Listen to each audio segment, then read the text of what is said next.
When people think about medieval winters, they picture suffering, stone floors, smoke-filled halls, men wrapped in fur because nothing else worked. They imagine that monks and soldiers and craftsmen who lived through 800 years of pre-industrial cold simply endured it, that they kept the fire bigger, wrapped themselves tighter, and accepted that January meant misery. That picture is completely wrong. Medieval kingdoms were not victims of cold. They were fighting something we now consider solved, something so basic that losing it meant the garrison couldn't hold weapons, the monks couldn't work the fields, and the harvest crew was too weakened by February to plant by April. Not the enemy at the gate, not the plague, not the failing well, the cold itself. And the kingdoms that survived the worst winters were not the ones with the most timber or the biggest hearths. They were the ones that understood one specific physical rule about where heat actually goes, a rule that costs about $3 to apply today, and that your central heating system replaced without ever improving on it. There is one specific thing medieval engineers understood about heat that the modern heating industry has never needed to teach you. It is not insulation in the way you picture it. It is not the fireplace design. It is one decision, documented in stone across dozens of still-standing medieval structures in England and France, that separates the people who stay warm from the people who stay cold no matter how high they crank the thermostat. That decision is about 60 seconds away. Medieval kingdoms solved cold permanently. Then one industry made that permanent solution inconvenient. Not wrong. Inconvenient. According to the United States Energy Information Administration's Residential Energy Consumption Survey, published in 2020, the average American household spends roughly $600 every single year just to heat the space they sleep in. Not to cool it, not to run appliances, just to keep the air warm enough to rest. $600 every year, for as long as they live in that house. Medieval engineers at Rievaulx Abbey, a Cistercian monastery founded in 1132 in North Yorkshire, documented in full by English heritage, paid nothing. The monks who lived and worked and prayed there through English winters that regularly killed exposed livestock solved the same problem with stone placement in a single deliberately designed room. The califactory. One room. Built with mass. Built to hold heat, the way a cast iron pan holds heat long after the flame goes out.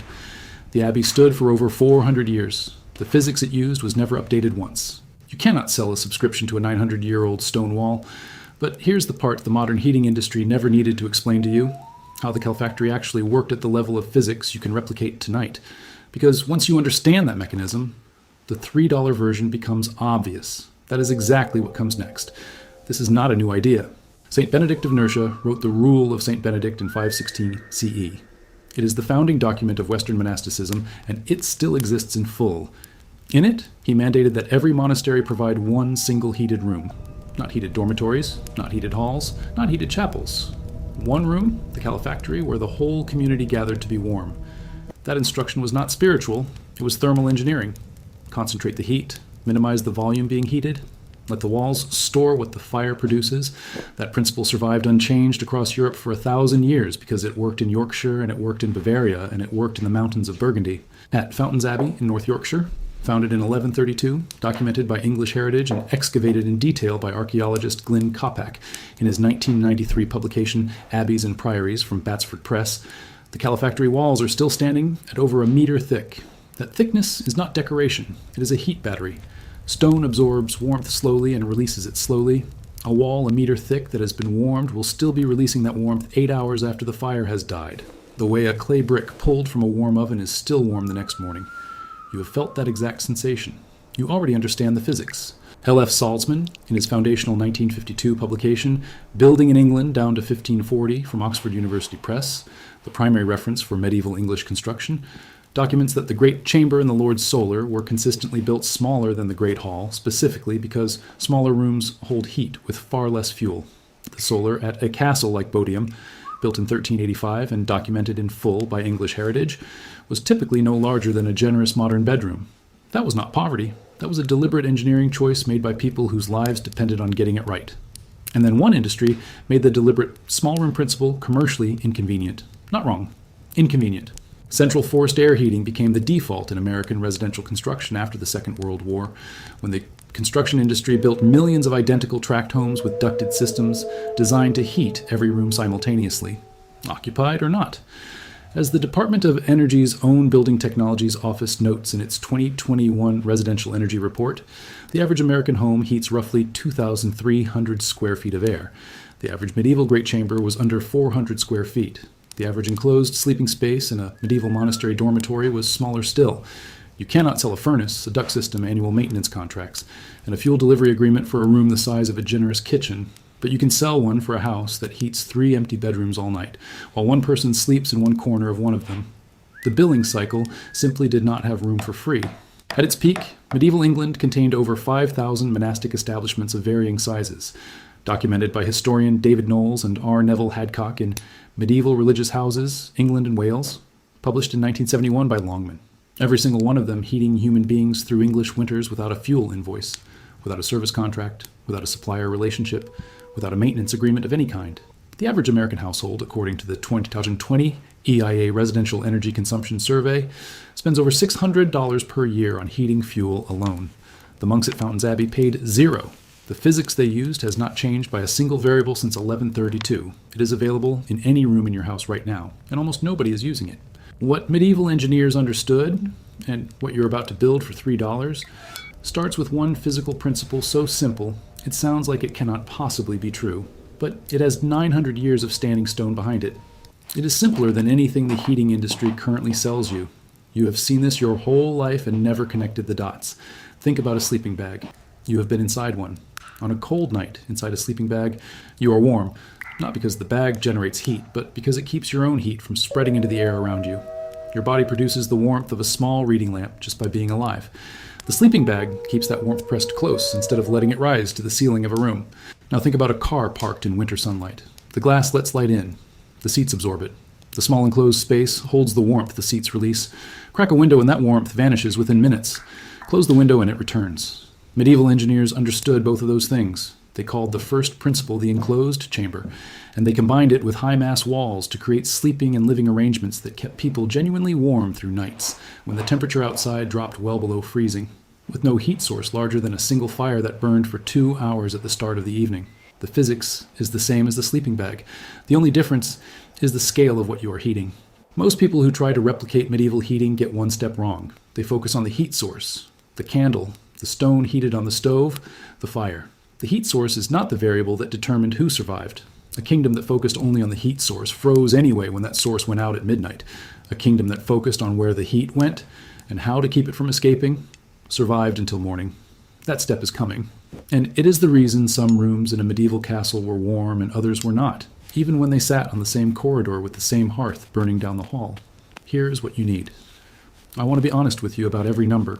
You need 4 moving blankets, the kind sold at hardware stores for protecting furniture during a move. They cost about $5 each new at stores like Harbor Freight, but charity shops and thrift stores sell them for between 50 cents and $1. Budget $3 total for a set of 4. You may already own them, or something equivalent. You need 6 large spring clips, the kind used to hang things on a cord or clamp folders closed. $1 at any general store. You need about 10 feet of cord or rope, strong enough to hold a blanket's weight. Already present in most homes, that is genuinely it. Here's the one thing most people get wrong when they try to apply what medieval engineers understood. They try to heat the room. Every castle and garrison that failed to keep its soldiers functional through deep winter made the same error. The defenders concentrated on producing heat in a large space and letting it spread. The spaces were too large. The heat spread thin. By the early hours of the morning, the air temperature in the room had dropped back to nearly what it was outside. The garrison at Kenilworth Castle, besieged in 1266, in what historian David Carpenter calls one of the longest sieges in English medieval history in his 2004 book, The Struggle for Mastery from Penguin, held out for 9 months. That included a winter with almost no resupply of fuel or food. They did not survive because they had large fires. Historian Richard Morris, in his 1994 publication, Cathedrals and Abbeys of England and Wales from Dent, documents the consistent medieval strategy of consolidating people into small, heated volumes rather than attempting to heat large halls. The defenders concentrated their bodies into small, insulated spaces and used each other's warmth, the way a califactory used the gathered warmth of 20 monks in a stone room built to hold it. The physics is not a metaphor, it is measurable. A human body at rest produces between 70 and 80 watts of heat, roughly the output of the lamp you might read by tonight. In a space about the size of a large wardrobe, that body heat alone will raise and hold the temperature inside to a comfortable sleeping level, even with no fire, no candle, no external source, as long as the walls of that small space do not conduct heat outward quickly. Moving blankets, made of dense woven fibers stitched through a layer of fill, are poor heat conductors. They resist the outward movement of warmth. That is the single property that matters here. Here is how you build the enclosure. String the cord across the head of your bed and the foot of your bed at roughly 2 feet above your sleeping surface. Tie it securely to whatever is available: a bedpost, a hook, a curtain rod, a wall fixture. This is your frame. Medieval enclosed beds, documented in the illuminated manuscript known as the Très Riche Heures du Duc de Berry, created between approximately 1412 and 1416, and now held at the Musée Condé in Chantilly, France, used wooden frames jointed by carpenters. The cord serves the identical structural purpose at a fraction of the cost and in about 4 minutes. Drape 2 moving blankets lengthwise across the cord so they hang down both long sides of the bed, reaching the mattress surface or just past it. Clip them every 18 inches so they do not gap at the top. A gap at the top is a chimney. Warm air rises directly out through it, and the enclosure fails. Drape a third blanket across the head of the bed and clip it to the side blankets. Drape the fourth across the foot, leaving a gap wide enough to enter and exit comfortably. When you are inside, reach back and press the foot blanket down against the mattress behind you. You have now created a volume of air roughly 6 feet long, 2 feet wide, and 2 feet high. That is about the volume of a large suitcase. Your body will warm that volume to sleeping temperature in under 15 minutes. This is precisely the mechanism that medieval bed hangings used every single winter night. The enclosed bed, documented in detail in the Luttrell Psalter, a manuscript created around 1325 to 1340 and held at the British Library in London, was not decoration.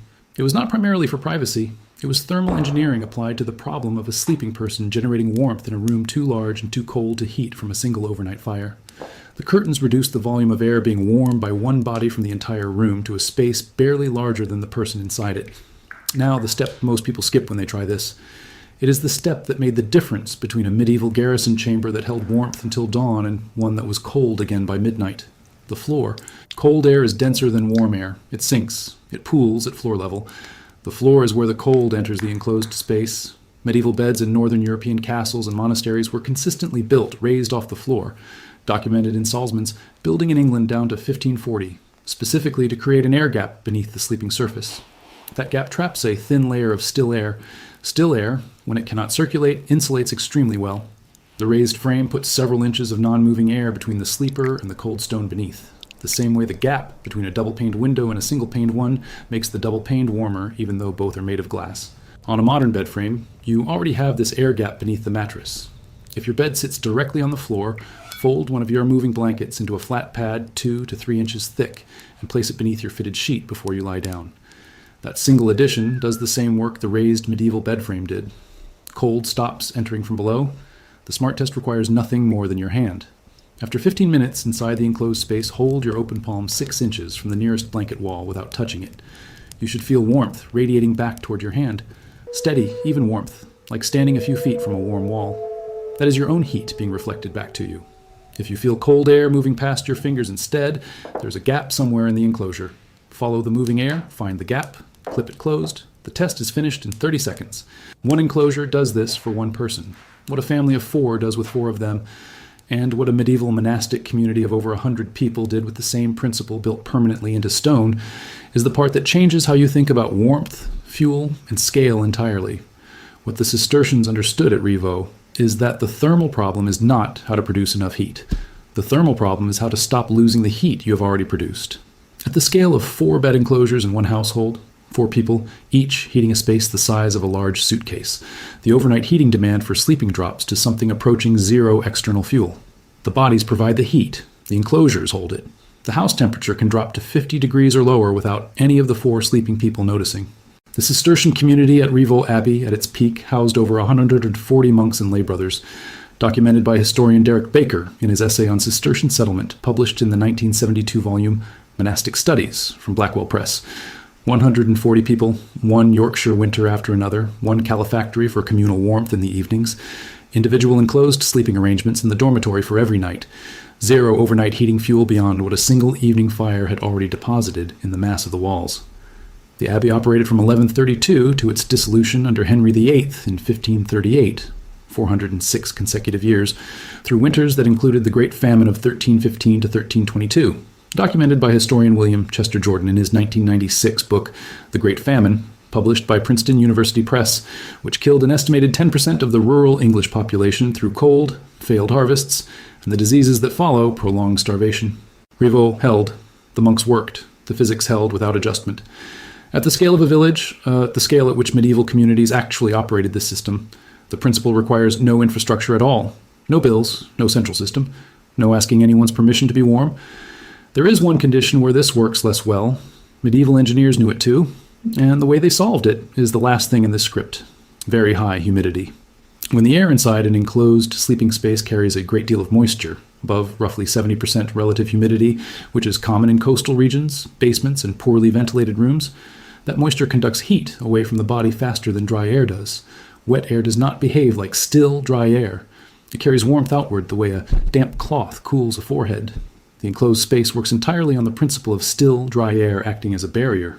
Humid air undermines that barrier from inside. Medieval engineers in coastal monasteries addressed this directly. At Tintern Abbey on the Wye estuary in Wales, documented by English heritage and archaeologically examined through the 20th century, maintenance records and physical evidence indicate the consistent placement of dried natural materials inside sleeping and resting areas. Dried bracken, dried moss, and dried straw were placed beneath sleeping surfaces in bundles. These materials absorb moisture from the surrounding air the same way uncooked rice absorbs water left near it. They pull the relative humidity down. They were replaced on a weekly cycle. They cost nothing and grew in every field around the abbey. Today, a small bag of silica gel, the same desiccant material included with shoes and electronics to keep moisture out, costs about $2 at any hardware store. Place it at the foot of the enclosure. Replace it every 30 days, or recharge it for an hour in a low oven when it stops working. It absorbs the moisture. The air inside the enclosure stays dry. The physics returns to full operation. Reval Abbey still stands in North Yorkshire. The califactory walls are still there, over a meter thick, still absorbing light on a clear winter morning, still releasing it slowly through the afternoon the way they have done since 1132. The physics still works. The enclosed sleeping principle still works. What you built tonight does the same thing at the scale of one bed, using the same mechanism that kept 140 monks alive through 400 years of English winters, through famine and plague and dissolution and the slow forgetting that followed all three. I don't know what brought you here. It doesn't matter. It works either way.